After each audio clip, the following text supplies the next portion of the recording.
नमस्कार, मैं हूं मनोज वर्मा और आज आप नागरिक शास्त्र कक्षा 12 की क्लास में समकालीन दक्षिण एशिया के तहत आज पढ़ने जा रहे हैं। शांति और सहयोग के अंतर्गत आज हम पढ़ेंगे दक्षेस यानी सार्क संगठन।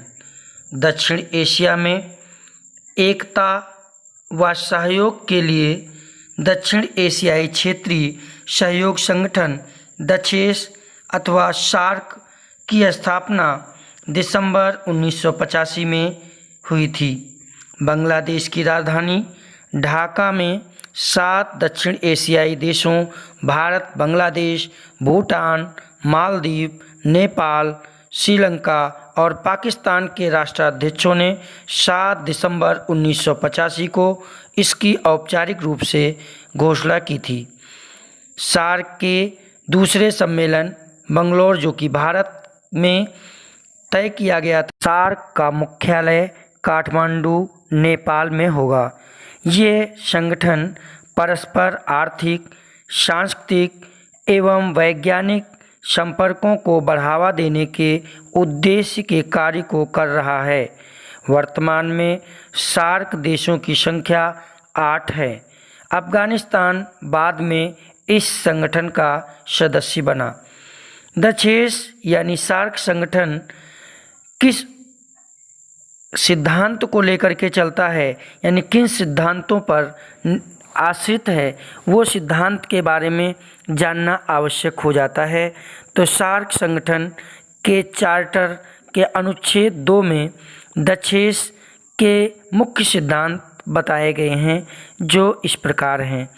पहला सिद्धांत है, सभी सदस्य राष्ट्र परस्पर शांति मामलों में यानी आंतरिक मामलों में हस्तक्षेप नहीं करेंगे।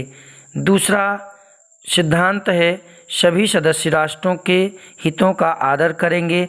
तीसरा सिद्धांत, संगठन के ढांचे के अंतर्गत संप्रभुता, समानता, क्षेत्रीय अखंडता, राजनीतिक स्वतंत्रता तथा परस्पर लाभ के सिद्धांत का आदर एवं सम्मान करेंगे।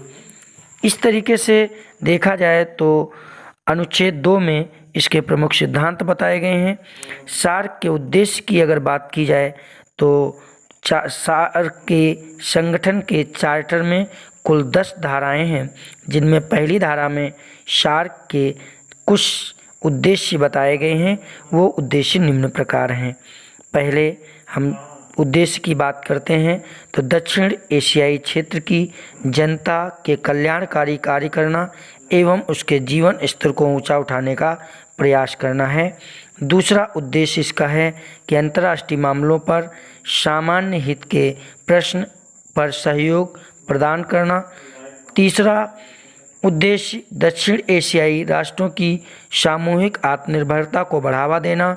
और चौथा उद्देश्य है आर्थिक, सामाजिक, वैज्ञानिक, तकनीकी ज्ञान के क्षेत्र में पारस्परिक सहयोग को बढ़ावा देना। इसके साथ साथ पांचवा जो उद्देश्य है वो है संगठन के सदस्य राष्ट्रों में आपसी विश्वास एवं साझेदारी को बढ़ावा देना और एक दूसरे की समस्याओं को अच्छी तरीके से समझना है।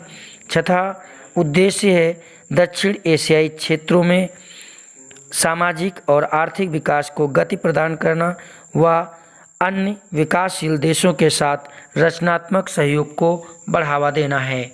ज्ञान दीक्षा चैनल को लाइक करें, सब्सक्राइब करें, शेयर करें और कमेंट करना ना भूलें, जिससे और वीडियो बन सके। संगठन के महत्व की बात की जाए तो दक्षिण एशियाई क्षेत्रीय सहयोग संगठन ने निर्धनता, निरक्षरता और आतंकवाद से मिलकर लड़ने तथा इन पर काबू रखने का संकल्प दोहराया है। इन सदस्य राष्ट्रों ने इस संगठन के माध्यम से कुछ महत्वपूर्ण पहलुओं पर सफलता प्राप्त की है। वो इस प्रकार हैं। पहला है, सार्क संगठन के 12वें शिखर सम्मेलन में मुक्त व्यापार की नीति को लागू करके इस क्षेत्र में व्यापारिक विकास के लिए ऐतिहासिक कार्य किया है। साथ ही दूसरा पॉइंट अगर देखा जाए तो श्रीलंका ने भारत में तमिल समस्या को निपटाने में महत्वपूर्ण सहयोग दिया है। साथ ही साथ अगर कहा जाए तो इस संगठन के प्रयास से इस संगठन के सदस्य देशों की कृषि, व्यापार और उद्योग में पर्याप्त प्रगति दिखाई पड़ी है। साथ ही संगठन के छोटे और अल्प विकसित देशों में तकनीकी और आर्थिक विकास की दृष्टि से बड़ा सहयोग रहा है। दक्षेस के द्वारा संगठन के देश आपसी तनाव को दूर करके सामूहिक सहयोग को स्थापित करने में सफल रहे हैं। तो इस प्रकार हम कह सकते हैं कि सार्क ने दक्षिण एशियाई क्षेत्रों में तकनीकी विकास, दूरसंचार, यातायात, कृषि तथा मौसम विज्ञान के क्षेत्र में उन्नति के नए दरवाजे खोले हैं। साथ ही सार्क संगठन के सदस्य देशों में प्रगति का बोलबाला रहा है। तो इस प्रकार देखा जाए तो सार्क समकालीन दक्षिण एशिया में एक सहयोग की दृष्टिकोण से शांति स्थापित करने और सहयोग को बढ़ावा देने में महत्वपूर्ण योगदान अदा करता है। जय हिंद, जय भारत। ज्ञान दीक्षा चैनल को लाइक करें, सब्सक्राइब करें, शेयर करें और कमेंट करना ना भूलें, जिससे और वीडियो बन सके।